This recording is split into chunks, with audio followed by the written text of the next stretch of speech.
Assalamualaikum warahmatullahi wabarakatuh. Bismillahi alhamdulillah wassalatu wassalamu ala rasulillah Muhammad ibn Abdillah wa ala alihi wa ashabihi wa mawalah hamma ba'du. Para pemirsa yang budiman dimanapun berada, masih tetap bersama dengan kami satu hari satu hadis kajian kitab Bulughul Maram bab puasa. Hadis yang akan kita kaji pada kesempatan kali ini berada di nomor urut 683 kitab Bulughul Maram bab puasa.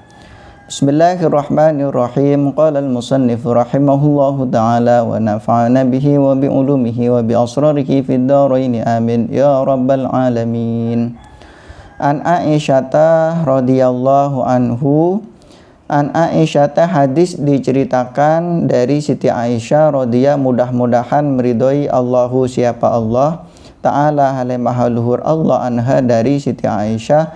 Qalat, berkata siapa Siti Aisyah, karena ada siapa an-nabiyyu baginda Nabi sallallahu alaihi wasallam, yuqubbilu ialah mencium siapa baginda Nabi, wa dan hale adapun baginda Nabi shaimun ialah orang yang berpuasa, wa yubashiru dan ialah bergaul siapa baginda Nabi, wa dan hale adapun baginda Nabi shaimun ialah orang yang berpuasa, walakinnahu dan akan tetapinya baginda Nabi kana ialah ada siapa baginda Nabi, amlaka ialah lebih memiliki, lebih menguasai siapa baginda Nabi, kum terhadap kalian semua, liirbihi terhadap kebutuhan dan keinginan hawa nafsunya baginda Nabi Muhammad sallallahu alaihi wasallam.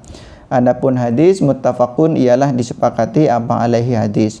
Wal lafdu dan adapun lafaz li muslimin ialah bagi Imam Muslim. Wazada dan menambahi siapa Imam Muslim fi riwayatin fi Ramadhana, di dalam riwayat yang lain yaitu kata fi Ramadhana.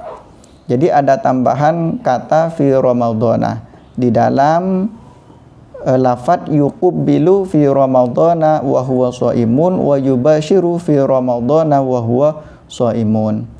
Para pemirsa yang budiman dimanapun berada, hadis ini mengandung dua makna, yaitu makna tersurat dan makna tersirat. Makna tersuratnya berdasarkan makna dari teks hadisnya, yaitu diperbolehkan bagi pasangan suami istri untuk mencium dan bergaul, khusus pasangan suami istri. Namun makna tersiratnya adalah terletak kepada kalimat walakinnahu kana amlakakum liirbihi, yaitu baginda Nabi Muhammad sallallahu alaihi wasallam adalah pribadi yang paling mampu untuk menguasai dan mengatur hawa nafsu baginda Nabi Muhammad sallallahu alaihi wasallam. Maka artinya kita sebagai umatnya berbeda, sangat berbeda dengan baginda Nabi Muhammad sallallahu alaihi wasallam. Hadis ini, hadis tentang bolehnya mencium dan bergaul dengan istri kita, dipraktekkan oleh baginda Nabi Muhammad sallallahu alaihi wasallam. Sedangkan kita memiliki keimanan yang tentu jauh jika dibandingkan dengan baginda Nabi. Iman kita bisa saja bertambah dan bisa saja juga berkurang. Al-imanu yazidu wa yanqusu, yazidu bit-ta'ati wa yanqusu bil ma'siyati.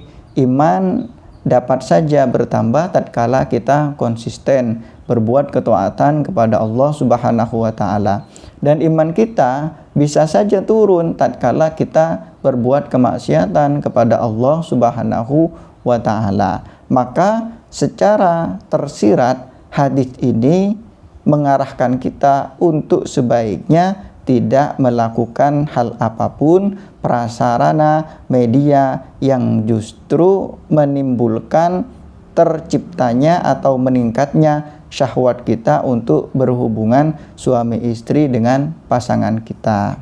Yambaghi lis-shaimi ayyakuffa nafsahu an wasailil iftar li'alla yaqa'a fil muharrami. Jadi agar supaya kita tidak terjatuh kepada perkara yang diharamkan selama di bulan Ramadan. Amar Rasul sallallahu alaihi wasallam faqad kana qawiyan fi ta'ati rabbih qadirun ala man nafsihi fa kaifa yaqtadi bihi man lam yakun mithlahu quwwatan wa hasanatan wa muraqabatan. Baginda Nabi Muhammad sallallahu alaihi wasallam adalah pribadi yang paling kuat di dalam ketaatan kepada Allah Subhanahu wa taala dan paling mampu untuk menjaga hawa nafsu beliau. Lalu bagaimana dengan umatnya yang tidak memiliki kemampuan kepiawaian yang sama seperti baginda Nabi ingin mengikuti baginda Nabi? Nah, ini kami rasa sebagai catatan penting bagi kita umat Nabi Muhammad agar menghindari hal-hal yang dapat mengarahkan syahwat kita meningkat. Para pemirsa yang budiman dimanapun berada, apa fiqhul hadis yang dapat kita ambil dari hadis yang telah kita baca? Yajuzu lis-shaimi alladhi yamliku nafsahu ayyuqbila wa la yufsida saumahu.